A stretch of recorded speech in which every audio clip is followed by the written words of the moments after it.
It's good day, brew, baby. What is up, YouTube? It's your boy, Millsy. Back with the Hometown Commander. We're back for another episode of Millsy Brews, the show where I brew my version 1.0 deck list of the Commander in front of us on my quest out brew the Magic world. Today we're finishing up week 2 of our Murders at Carlisle Manor content, and I wanted to pick something a little bit off the beaten path. This is a Commander I expect to be played in the 99 of a lot of other decks, but I thought it'd be fun to make White Weenies work in Commander. White Weenies, of course, is a concept normally played in other formats, is a deck where you take small white creatures that you can shoot out, kind of like an aggro deck, and take advantage of speed over long-term combo or mid-range.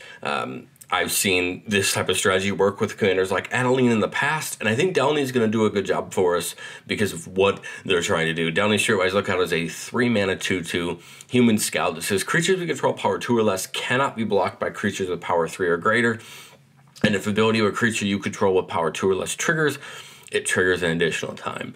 So you get two pretty interesting effects here. The first one, creatures with power 2 or less can't be blocked by creatures with power 3 or greater. This will give them pseudo-unblockability, right? If our opponents are playing tokens and things like that, then not necessarily. They might still be able to block us, but I think in a lot of games this is going to give us kind of pseudo-unblockability. And then the second one is a trigger that we could definitely take advantage of. Anything with 2 or less when an ability triggers an additional time.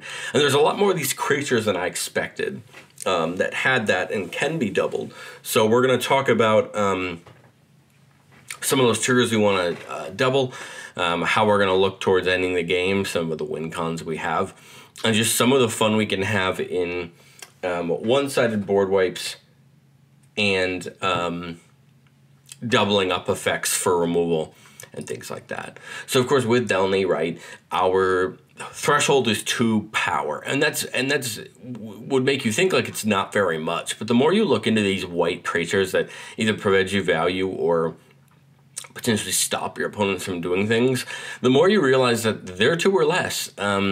The first one that came to my head for one of these creatures was something like Charismatic Conqueror, a new card from the Lost Caverns Exelon decks that makes us a 1/1 anytime an opponent's artifact or creature comes in untapped and they choose to keep it untapped.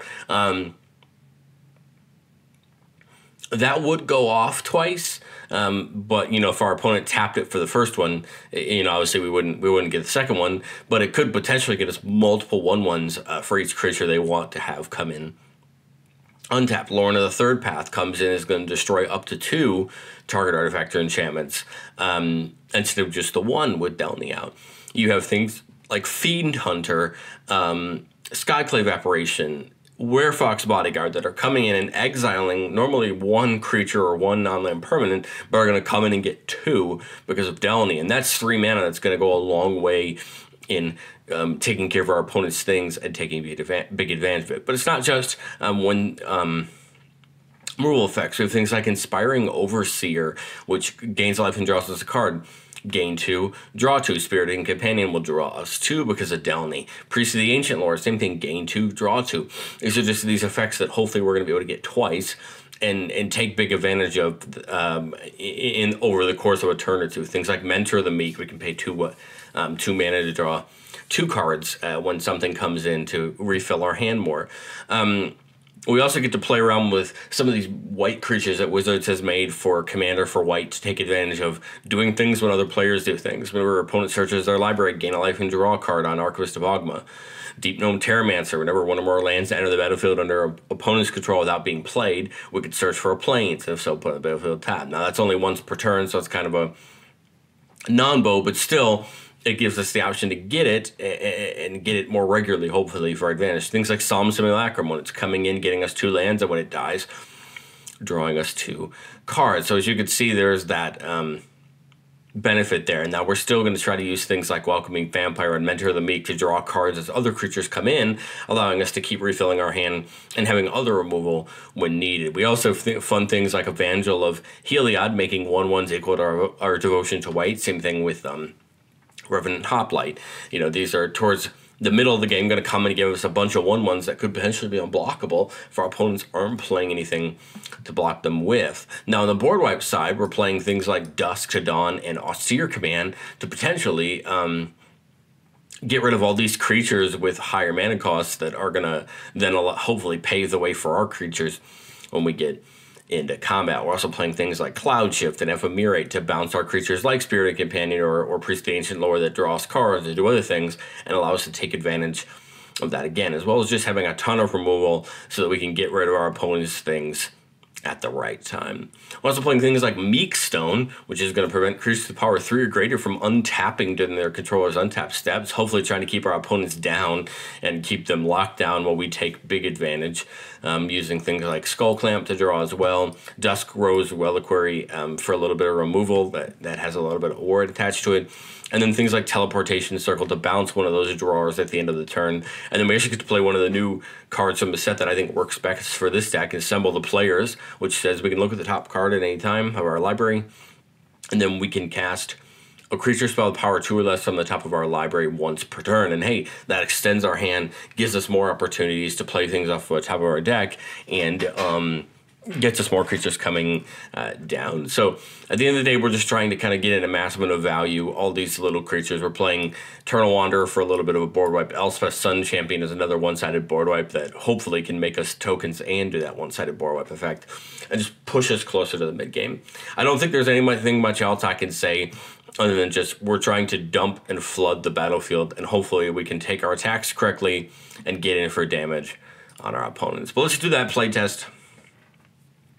Looking at a 3-lander, which is perfect for this deck because that gets us into Delney. And we don't play a ton of creatures that are over 3 mana, so 3 mana is going to unlock most of our deck. Deep Known Terramancer on 2, Evangelist or Priest of Ancient Lore on the 3, but of course both of those we want to play after Delney comes down. Well, the Wimber's Kites is pretty much our best turn 1 play since we have nothing else to do. We're going to hide away 4 Plowshares, Rumor Gatherer, Arden Vale, and a Plains. Now, we get this when 3 or more creatures attack. So I think I would rather get either a land. Well, it's play, so we wouldn't want to pick a land. I think we would just pick the Rumor Gatherer, and that way we know we have another creature coming in whenever we can attack with 3 or more creatures.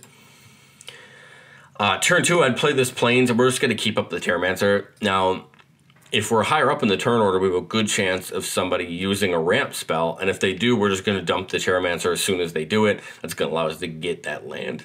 I don't know what pod we're playing into this fake scenario, but let's just say for the sake of this scenario, if somebody plays a Rampant Growth, we go ahead and get in that Deep Dome Terramancer and get ourselves a Plains for our trouble, and now we're up on that value. Turn 4, we play another land, and I like getting Delney Hound here. Just start the train, make sure the abilities are there.